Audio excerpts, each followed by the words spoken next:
Olá, pessoal, tudo bem? Bom, hoje a gente vai partir para o estudo das funções nitrogenadas. Nós veremos 4 funções nitrogenadas, as suas características e a sua nomenclatura. Começando pelas aminas, que são bases orgânicas obtidas a partir da substituição de um ou mais hidrogênios da molécula de amônia, que é o NH3, por radicais orgânicos. Então, o grupo funcional da amina, ele pode variar, porque ele pode ser NH2, se a gente substituir somente um hidrogênio da amônia, NH, quando substituímos dois, ou simplesmente N, se substituirmos os 3 hidrogênios. Na nomenclatura, a gente vai usar a terminação amina junto ao radical de carbono. Então, como as aminas elas são derivadas da amônia, a gente pode classificar as aminas de acordo com o número de hidrogênios que foram substituídos. Partindo da amônia, se eu substituo um hidrogênio, a gente tem uma amina primária, então a gente vai ter somente um radical de carbono. Se eu substituir 2 hidrogênios, a gente tem uma amina secundária, teremos 2 radicais de carbonos que podem ser iguais ou não. E se eu substituir os 3 hidrogênios da amônia, teremos uma amina terciária. Na nomenclatura, a gente conta a cadeia principal na extremidade mais próxima da amina. E no caso de aminas secundárias ou terciárias, a gente coloca os radicais em ordem alfabética. Então, é sempre o nome do radical seguido da terminação amina. Neste caso aqui, nós temos 2 carbonos, então etil, que é o nome do radical, mais a palavra amina, etilamina. Neste caso aqui, temos uma amina secundária, um etil do lado esquerdo e um metil do lado direito. Em ordem alfabética, etil, metil, amina. E neste caso aqui, temos 2 radicais etil, que eu posso unir e chamá-los de dietil, mais um radical metil. Então, portanto, dietil, metil, amina. Se tivermos grupamentos, ou seja, radicais iguais, a gente pode usar os prefixos di ou tri. Então, aqui a gente tem a trimetilamina, que são 3 radicais metil ligados ao nitrogênio, e aqui nós temos a dietilamina, que são 2 radicais etil ligados ao nitrogênio.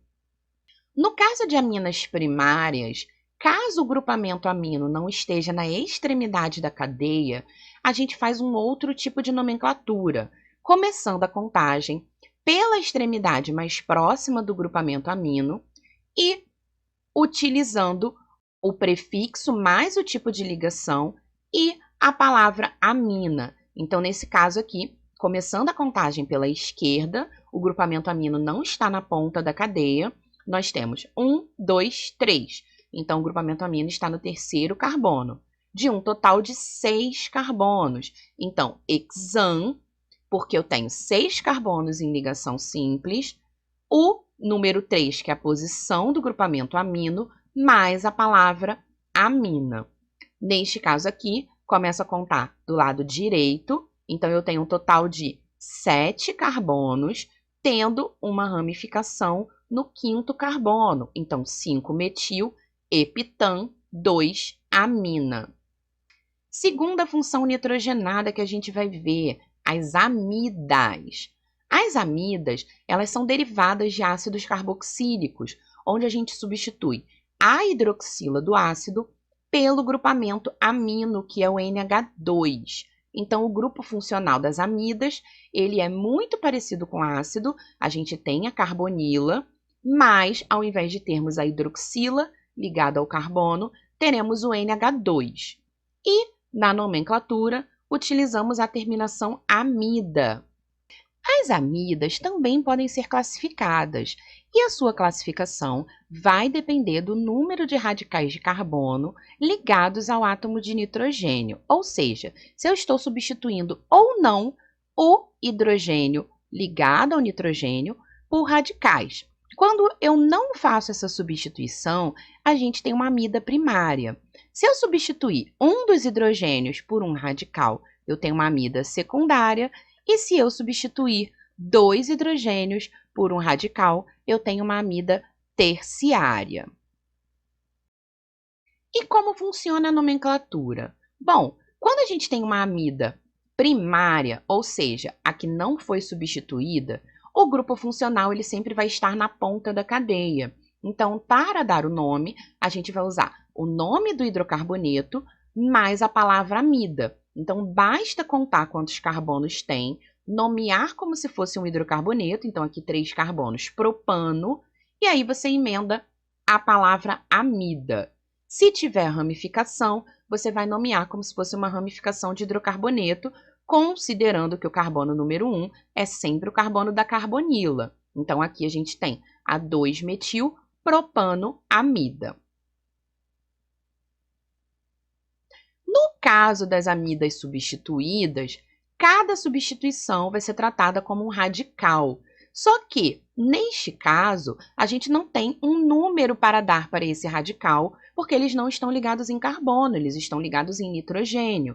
Então, a gente vai colocar a letra N maiúscula na frente do radical, para indicar que aquilo é uma ramificação no nitrogênio e não na cadeia de carbonos. Então, aqui eu tenho um metil ligado no nitrogênio, então ele é o N-metil. Para quê? Para eu indicar que esse radical metil está ligado no nitrogênio e não nos carbonos da cadeia principal.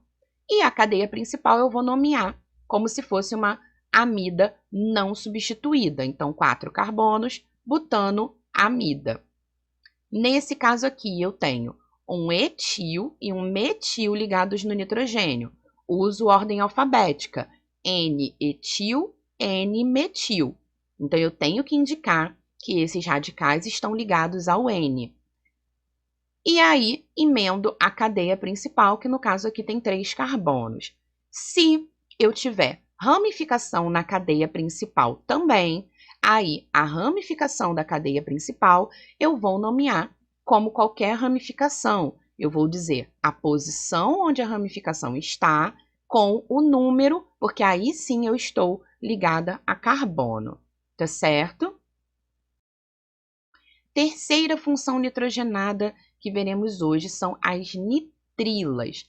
As nitrilas, que também podem ser chamadas de cianeto, possuem o radical CN, que é o radical cianeto. E elas são resultados da substituição do átomo de hidrogênio do cianeto de hidrogênio, ou ácido cianídrico, que é o HCN, por um radical orgânico.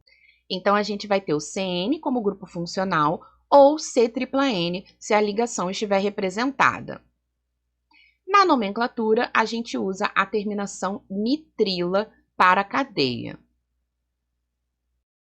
Quando a gente vai dar um nome oficial para uma nitrila, temos que tomar cuidado, porque a gente utiliza o nome do hidrocarboneto mais a palavra nitrila. No entanto, qual é o cuidado que a gente tem que ter? O CN, a gente já tem um carbono nele. Então, esse carbono do CN conta como o primeiro carbono do hidrocarboneto. Então, aqui a gente não tem 3 carbonos, a gente tem 4. Por isso, butano nitrila. Nessa daqui que a gente tem uma ramificação.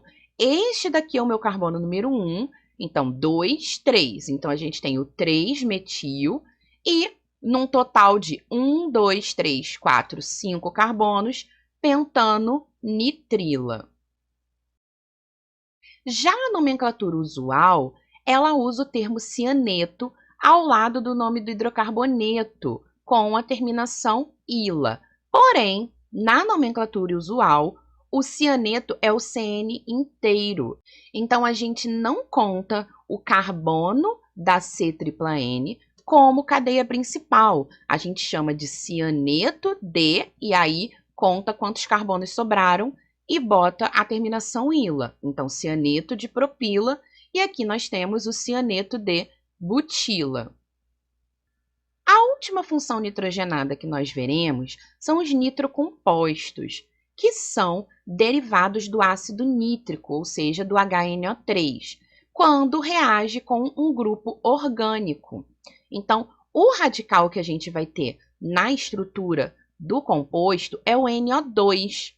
Então, grupo funcional NO2, que pode ser representado desta maneira aqui, que seria a maneira aberta, então seria N-O mais um outro oxigênio, lembrando que esse oxigênio aqui, ele está fazendo uma ligação covalente coordenada com o nitrogênio, portanto, ele não está faltando uma ligação para N. E na nomenclatura, a gente utiliza o termo nitro, seguido do nome do hidrocarboneto. Então, como os nitrocompostos também aparecem na ponta da cadeia, na nomenclatura oficial, a gente vai usar nitro mais o nome do hidrocarboneto. Então, aqui a gente tem o nitrobutano, porque temos 4 carbonos na cadeia principal, e aqui a gente tem o 2,4 dimetil nitropentano, porque temos um total de 5 carbonos nessa cadeia principal. Bom, deixei aqui alguns exemplos de compostos nitrogenados para vocês treinarem a nomenclatura. Tá certo, gente? Essa foi a nossa aula de hoje. Espero que vocês tenham entendido e até a próxima!